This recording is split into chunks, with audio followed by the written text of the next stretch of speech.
Uh, Welcome back. I'm starting to get really frustrated. This is the second rod I've started trying to get these films together, and it just hasn't worked out because of the camera situations.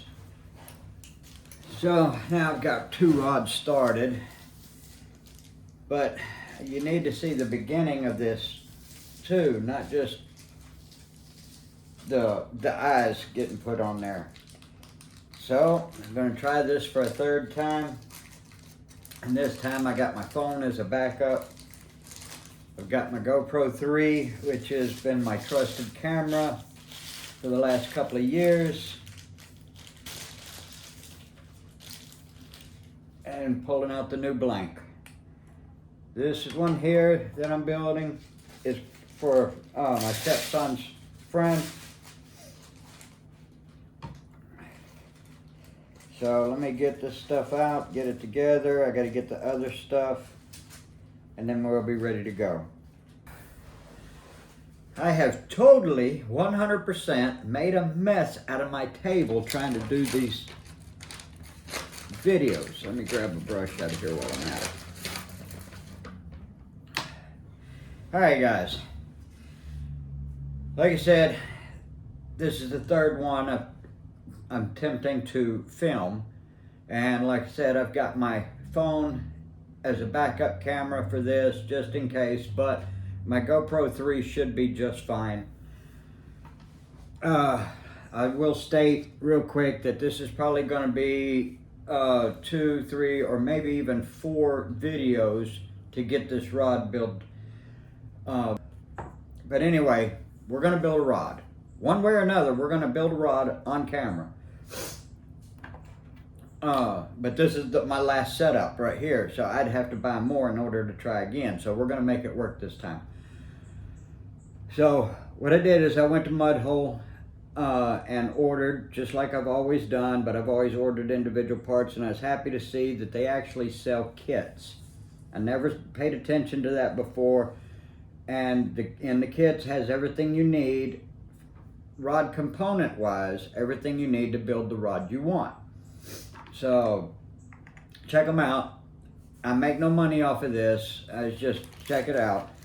But what you're going to need is you're going to need a rod blank. You're going to want to find one that meets your fishing needs, that you're going to enjoy. Now this one is a 7-foot. It's a Mudhole Extreme. I'm guessing it means extreme, but it's MHX. You're going to need a blank. You're going to need rod grips. I like the split grip system, which is several pieces right here. And then you have O-rings that go with it. I call it decorative, but I guess it does serve a purpose. You're going to need a reel seat, which I have right here.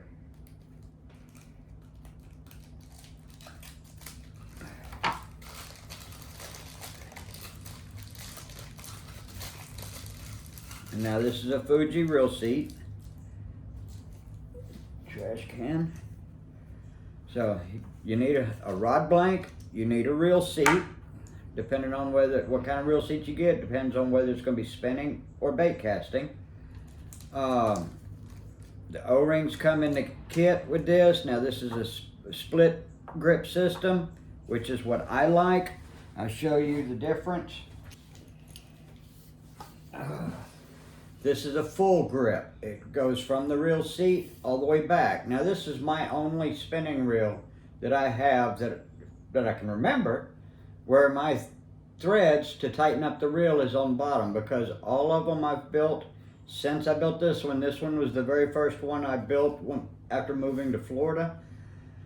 This was I think I built this one in 2005. I didn't put the date on this one, but this one was built in 2005. And anyway, so the thread pattern's at the bottom. That's not a big deal. But this is a full grip. Now, compared to, let's see, the one I started for myself and didn't finish yet. That's a split grip. So let me set that down right there. This is a split grip. So you can see the difference between the two. One goes all the way through and one splits. Now this does make the rod lighter using a split grip. That's one of the reasons why I like it. I'll set that down. But you see my threads are going towards the tip of the rod instead of the butt of the rod. Just for some reason I prefer it like that now.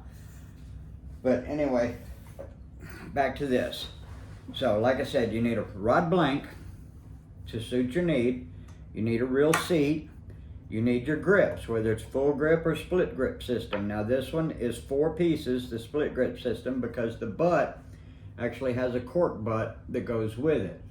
That glues right onto that to become one piece. Then your rear grip goes behind your real seat. Your real seat goes on there, and then your foregrip goes on there. So none of these are ready to be put on this rod, so I've got to get them ready to do that. But besides those things that you need eyes. There's 10 guides right there. Eyes, guides, whatever you want to call them. There's 10 guides.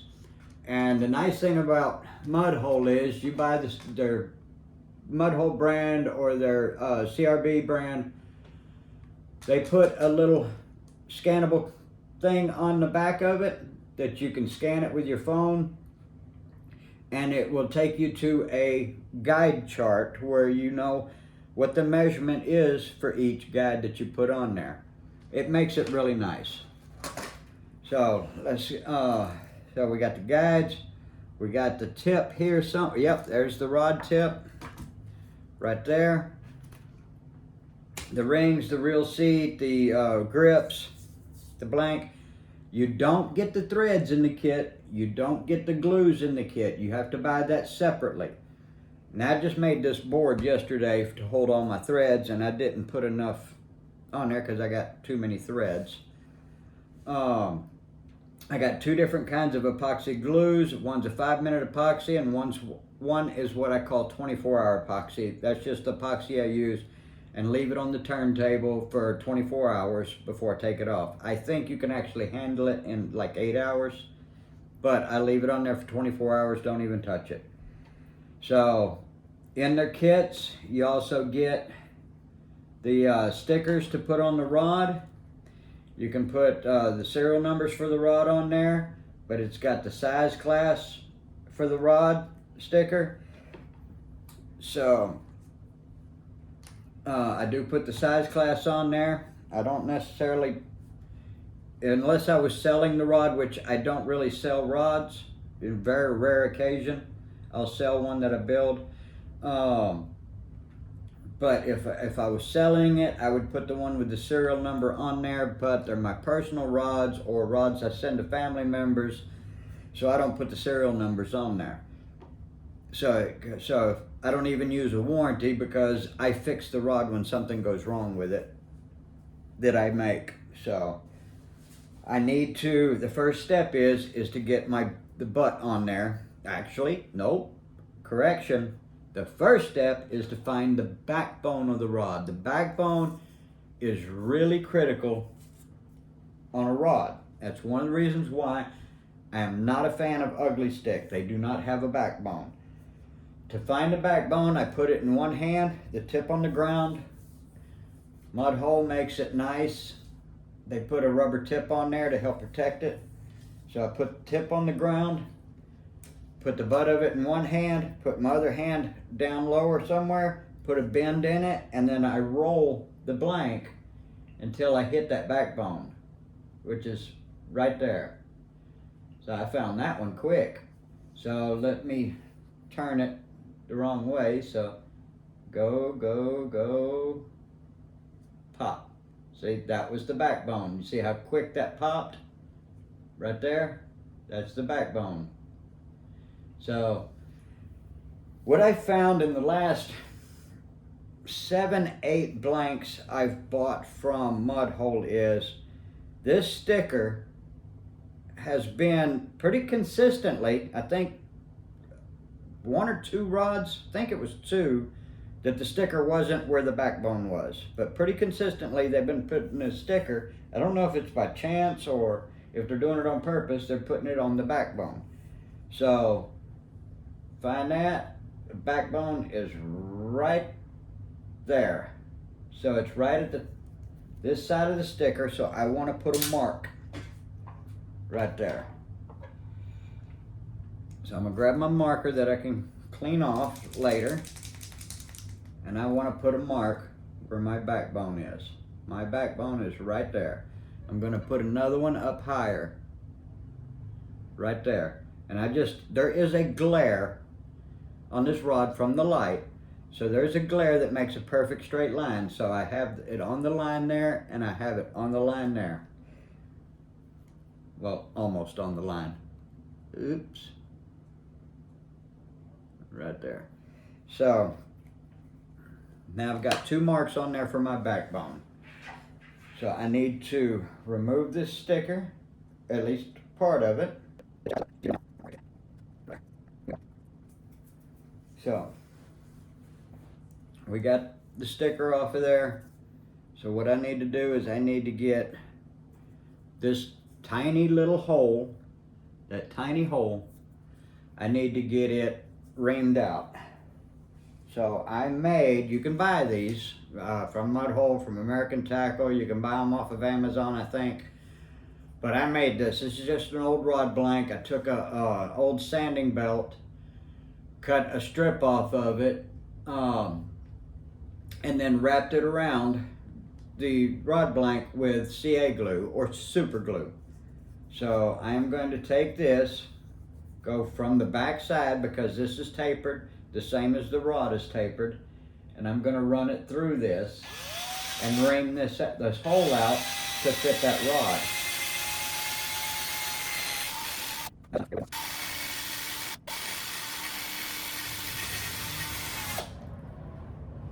That should be close. Now I wouldn't go like I just did. I wouldn't try to go the whole thing at one time. I would do some and then try it some more, try it again. But man, I've done a lot of these. I am nowhere near a professional on this. I'm good enough to build them for myself, good enough to build them for my family. See, I'm not even close enough on the front of this, so I got to take some more off the front of it. Because what I want this to do is, let me make a mark to make it easy for you to see.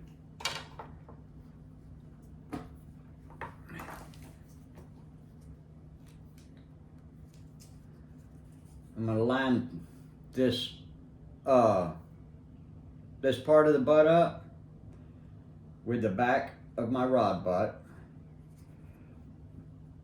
and then I'm going to make a line right about there all the way around, just so I don't lose it. And what's going to happen is I get this reamed out some more. When I push this down, I want it to come at least close to this line. If it comes all the way down to the line, I'm great. Doesn't go any further, I'm great. So that way I can push it on there with some glue. But I need to get the front of this reamed out a little bit more. Try it, because I don't want to go too much.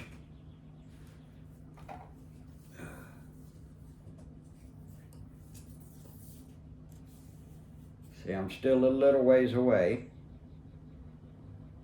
but I'm sliding down fairly easy. So that is going to be good right there. So now all I got to do is mix up some epoxy. Where'd my cardboard go? Right there. Okay.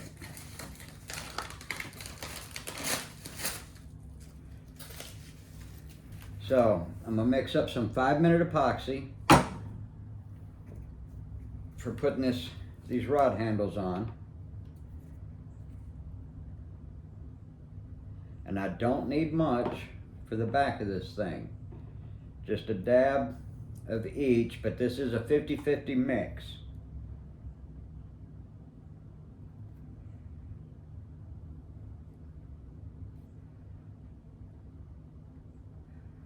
So now, I'm taking the handle of this brush so I don't kill the brush off too fast. Mix this up really good. Once I have it mixed, I just put it on the butt of this rod real quick. Now don't go above that line. I really don't have to go all the way to the butt with the glue because the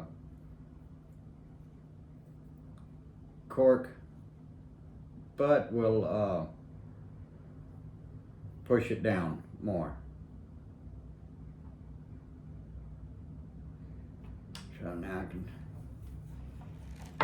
finish pushing this down, and when I push it, I'm going to twist it around and around to make sure it coats with glue on the inside till I get right about even.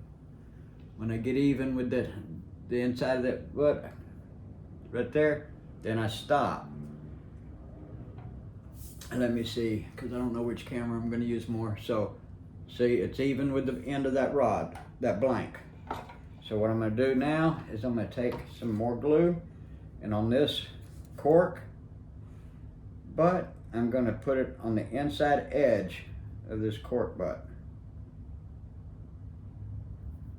And just make sure it's spread all the way around.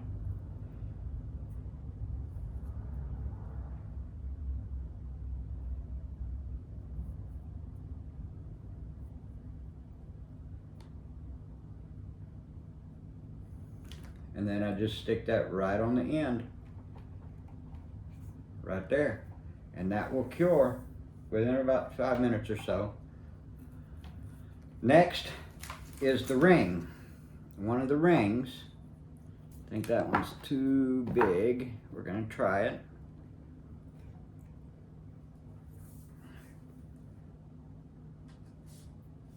I think this one's too big for this rod.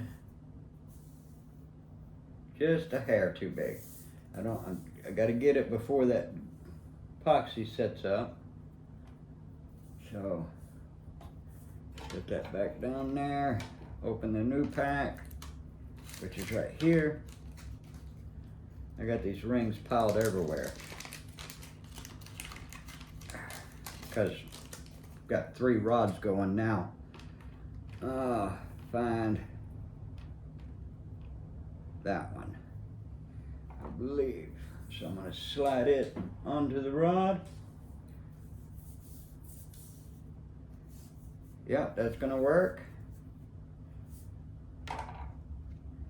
Take some glue,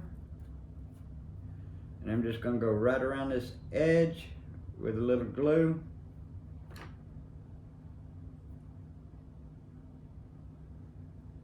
Just enough glue that's going to grab that ring. Epoxy, glue, same thing.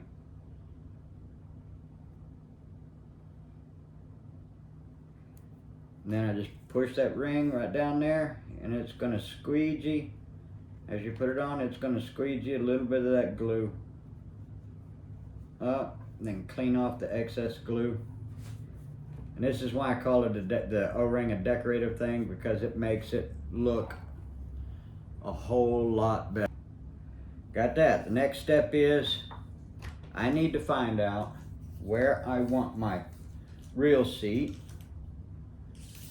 And what I do is I take the butt of the rod, place it on my elbow, and I hold this as if I was holding the reel and mark that with my elbow.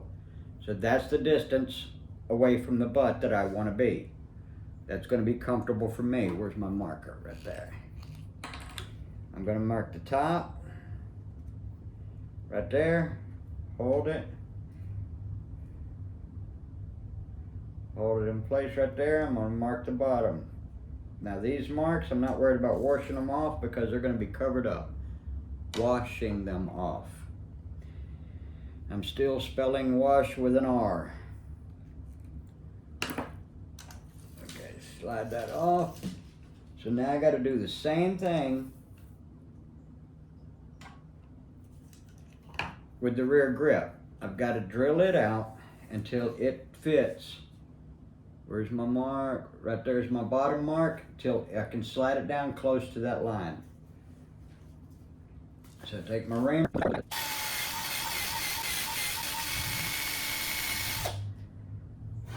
think I need to go a little bit more, but let's test it.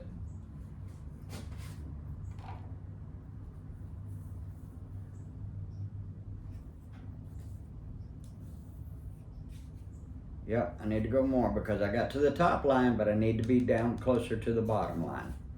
So a little bit more, and we will be golden.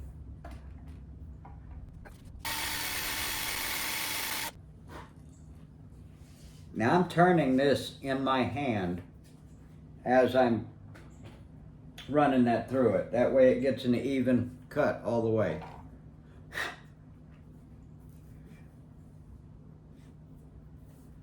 So.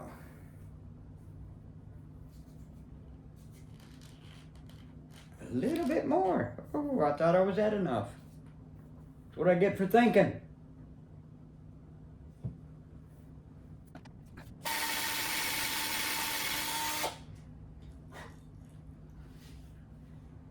I have got a mess, a pile of black dust right down there.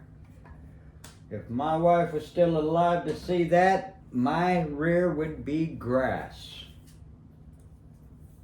There we go, that's better. So now, I gotta take this off, slide a ring down.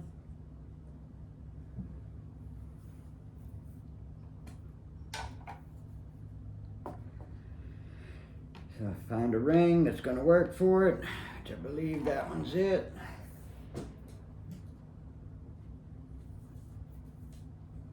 Slide that ring down past.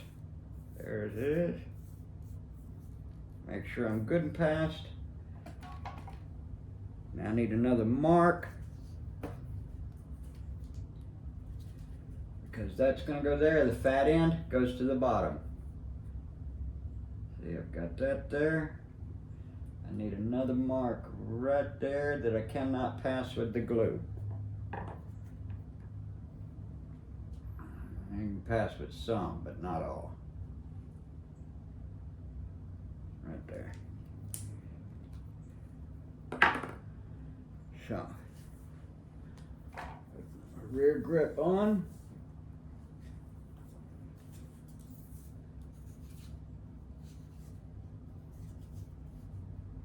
There it is.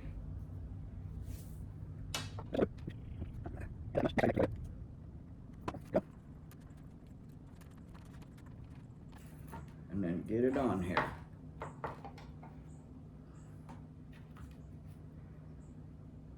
So just spread it down just like this. Getting it all the way around the blank.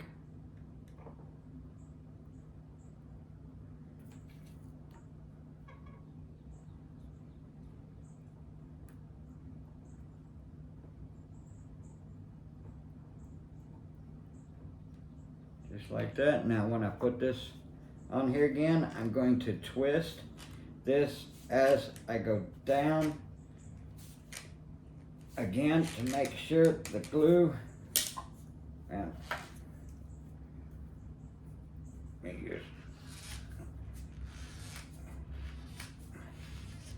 spreads out evenly in there, catches it good. All right. Got that here. Now a little extra. Going right around this.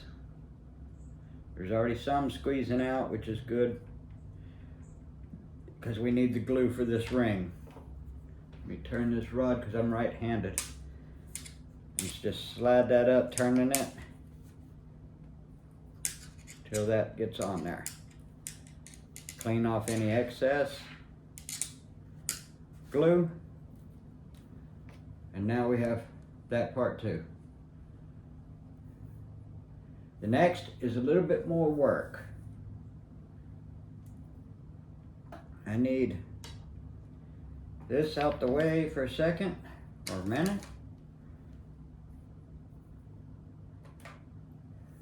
I need my roll of twine. I need to get this stuff out the way because the foregrip is the last piece of the handle.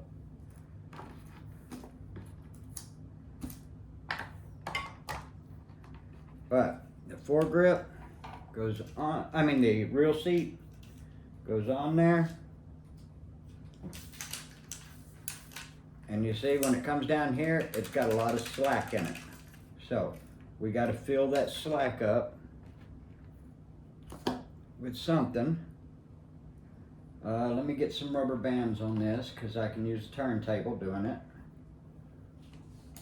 I have that where I can turn that rod. So slide this down a little bit further. Get my twine. Now you can use masking tape for this. A lot of people do. But my dad taught me to use the twine. So that's what I use, is the twine. Now, real seat's gonna go to right there. Where's my mark? It's easier if I mark that all the way around, so I don't have to keep wondering where it's at. Right there, is my mark.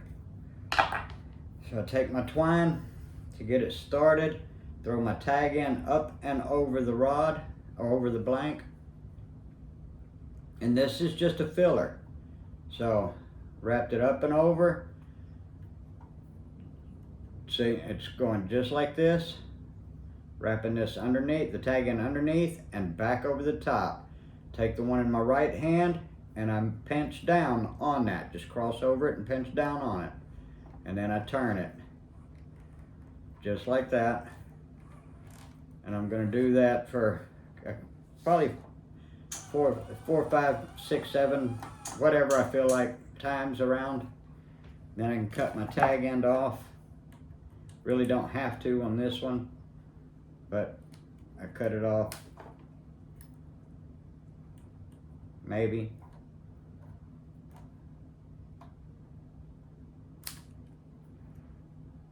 Cut it off. Now I'm gonna go skip a little bit. About midway, so I'm gonna do another one about the same way like that. Skip it down. Do another one. Doesn't have to be pretty.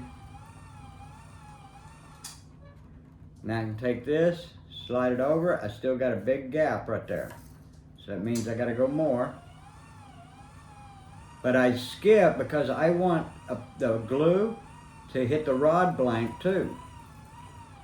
Not just the thread, I want it to hit the rod blank too.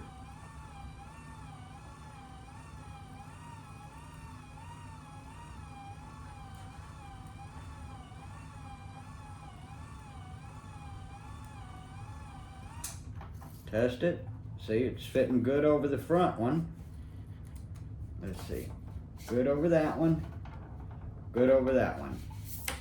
So all I'm gonna do is cut this, tie a couple of ugly knots. They're just half hitches, nothing fancy. There's 1, 2,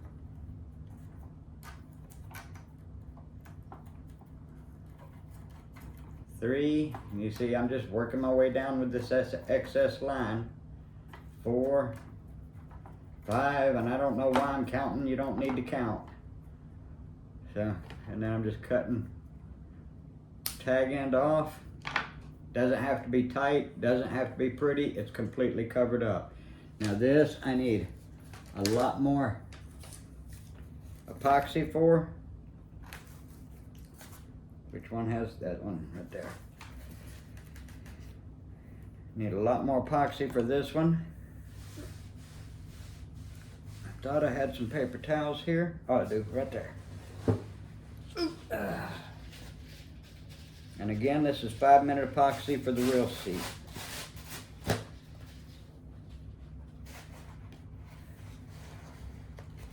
Trusty old shop towels. There we go. Now this one I need quite a bit of glue for this. So I'm just going to squeeze out a nice pile of it.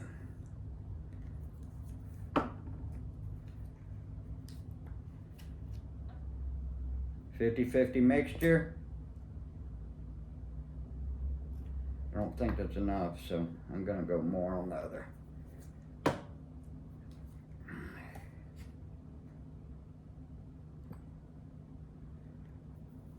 "50-50 mixture. So now I just got to mix it up really good.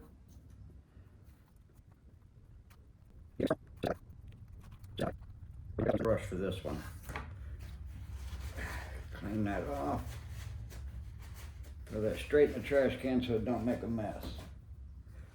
So I want to use the brush for this, because I want plenty of glue. Put that underneath it.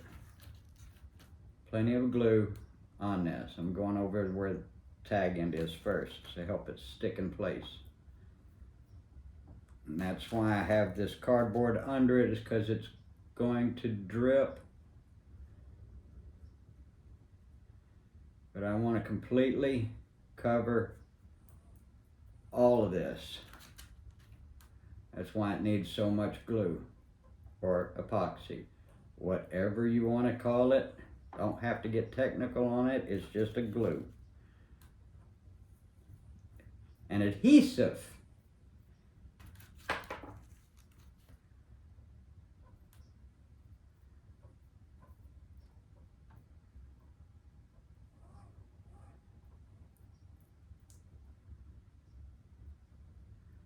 See, I want no gaps that don't have any glue, no vacant spots.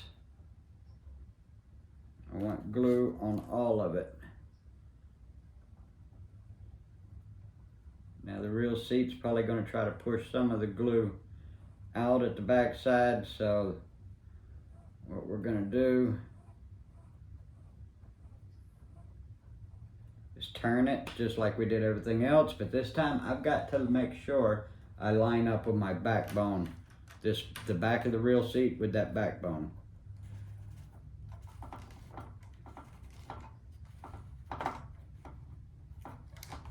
Turn it, turn it, turn it. And then let's get that in the glare. Line that up with the glare. Like I said, the light causes a glare, a shiny spot on the top of this rod. So I line my backbone mark up in that glare with this line that's on my reel, the back of my reel. So that's the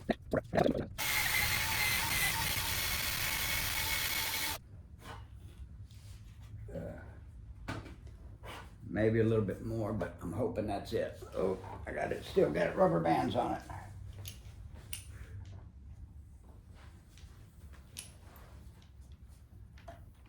Oh, perfect, perfect, perfect. Perfect. Get some glue on there.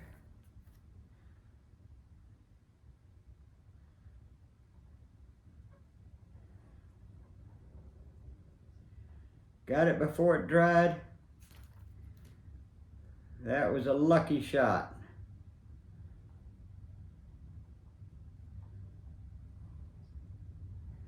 Trying to get plenty of glue on there. I'm trying to get it to push down inside that grip a little bit.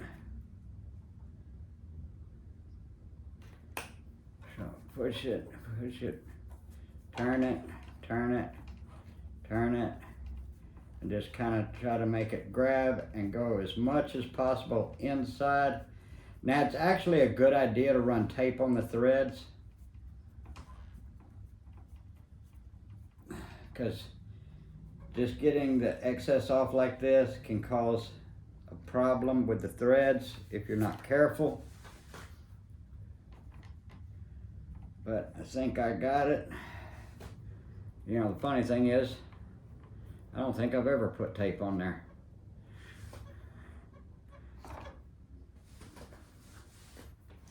Then get a ring. Slide it on there for the last decorative piece.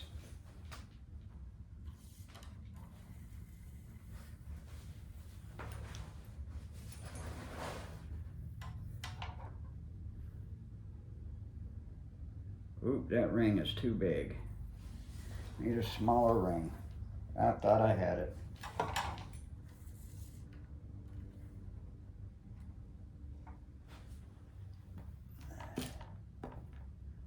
go with that one.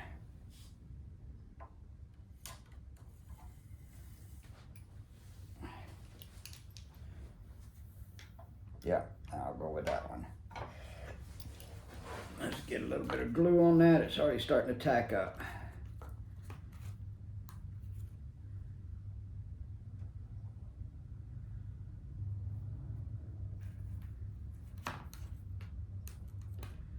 It's already starting to tack up.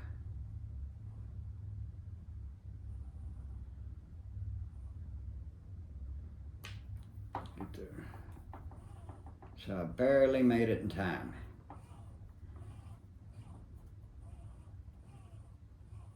There we go.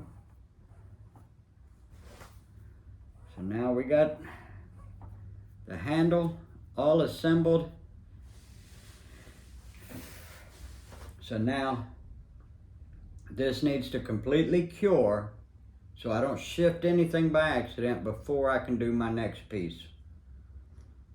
So let me see how that camera does on my computer, which it should be fine because I've used this camera for the last 2 years or so. So I'll put that on the computer just to check, see what's going on, and then I'll be back for the next portion of this rod.